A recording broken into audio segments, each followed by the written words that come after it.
If you have a Steam Mop, you might want to hang on to it, and if you don't have one, you might want to buy one, because these robot mops are okay, but they just cannot match what the Steam Mop can do. If you look at the streaks over here, the robot vacuum went that way. You could see the streaks this way, but it was not able to remove these little things that my dog just dropped all over the floor, which is like greasy and stuff like that. So a Steam Mop is the only way to remove those things. I'm even gonna try the Steam Mop on this baseboard where I'm keep hitting it with my shoes, and that's why it's so dirty. See if we could clean that. This little robot, the mop robot, it's trying its best, and as you can see, lipstick stuff wet behind, but it's not really cleaning. And while the little robot is doing its best, let's try our Steam Mop. This Steam Mop has 3 modes, so we're gonna put it on scrub. This is the most powerful one, but usually on the mop it's enough to take all the nasty spots out, and you can hear it already. See?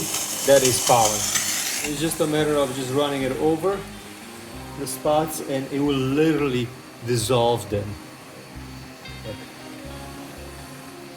So that steam is going to dissolve it and it just disappears under.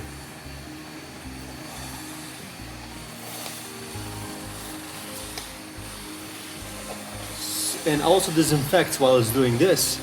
This is where my dog eats, and you could see there's a lot of them.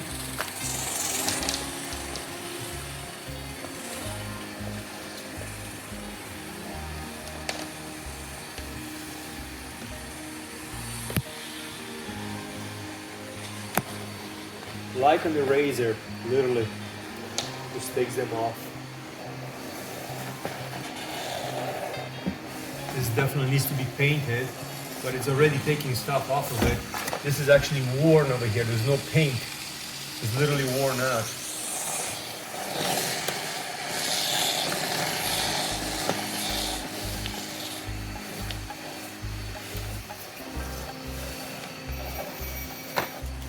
So here's the conclusion. If you want to have clean floors, Steam Mop is the only way.